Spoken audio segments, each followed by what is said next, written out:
Hello மக்களே, நம்மளோட மகாநதியில் வந்து இன்றைக்கான எபிசோடில் முக்கியமாக ஒரு விஷயத்த கவனிச்சிங்களா? என்ன அப்படின்னு சொல்லி பார்த்தோம் அப்படின்னா, ராகினி இருக்காங்க பார்த்தீங்களா, அவங்க வந்துட்டு விஜயும் காவேரியும் கான்ட்ராக்ட் பற்றி பேசிகிட்டு இருக்காங்க. அந்த டைமில் அவங்க வந்து அதெல்லாம் எல்லாமே ஒட்டு கேட்குறாங்க பயங்கரமாக வந்து. ஏன்னா விஜயும் காவேரியும் வந்து மெதுவாக பேசலை, சத்தம் போட்டு தான் பேசிக்கிட்டு இருக்காங்க.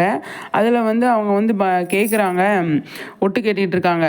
என்ன அக்ரிமெண்ட்டு, என்ன பிரச்சனை ஏது அப்படின்னு சொல்லி விஜய் காவேரி சண்டை போட்டுட்டு இருக்கிறத கேட்டுட்டு போயிட்டு அவங்க என்ன பண்ணுறாங்க, அவங்க அப்பாவுக்கு ஃபோன் பண்ணிடுறாங்க. அப்பா இந்த மாதிரி அவங்க வந்து ஒரு அக்ரிமெண்ட் போட்டு தான் அவங்க வந்து கல்யாணம் பண்ணியிருக்காங்க, அது பெரிய பிரச்சனையாக போயிட்டுருக்கு, வாப்பா நமக்கு வந்து நல்ல இது கிடச்சிருக்குது, ப்ரூஃப் கிடச்சிருக்கு அப்படின்னு சொல்லி காவேரி ராகினி வந்து பசுபதிக்கு ஃபோன் பண்ணுறாங்க. பசுபதிக்கு ஃபோன் பண்ண அவர் வந்துடுறாரு, அவர் அன்பு இவங்கெல்லாம் வந்துடுறாங்க.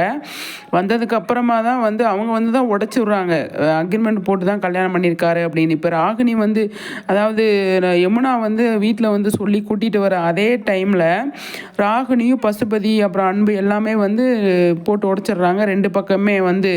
அப்போ விஜயால் ஒன்றுமே பண்ண முடியல, உண்மைதான் அது. அப்போ வந்து இவங்க கேட்குற கேள்விக்கு பதில் சொல்ல முடியல அப்படிங்கிறது. இப்போ பார்த்தீங்கன்னா நைட்டு ஃபுல்லாக வந்து விஜயும் காவேரி சண்டை போட்டுட்டு இருக்காங்க இல்லையா? அப்போ விஜய் மேலே காவேரி கோபமாக இருக்காங்க. அந்த இடத்துல வந்து காவேரி வந்து விஜய்க்கு சப்போர்ட் பண்ண முடியல. ஏன்னா கோவத்தில் இருக்கிறதுனால, அவசரத்தில் நம்ம வந்து கோவத்தில்னா ஒருத்தவங்களுக்கு சப்போர்ட் பண்ணுறது அப்படிங்கிறது ஒரு இது இருக்கு இல்லையா? அவங்க மேலே தான் கோவமாக இருக்கும் அப்படிங்கிறது.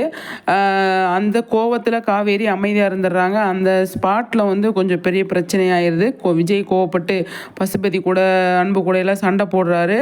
அதே டைமில் நம்மளோட குமரன் கூடயும் சண்டை போட்டுடுறாரு. ஏன்னா விஜய் வந்து பயங்கர கோவத்தில் தானே இருக்கார். காவேரி நம்மளை புரிஞ்சுக்க மாட்டா, நம்ம வந்து என்ன சொல்ல வரோம் என்ன பண்ணுறோம் அப்படிங்கிறது அவளுக்கு புரிய மாட்டுது அப்படின்னு நினைக்கிறார் இல்லையா? என்ன பண்ண போகிறாரோ தெரியல, பார்க்கலாம்.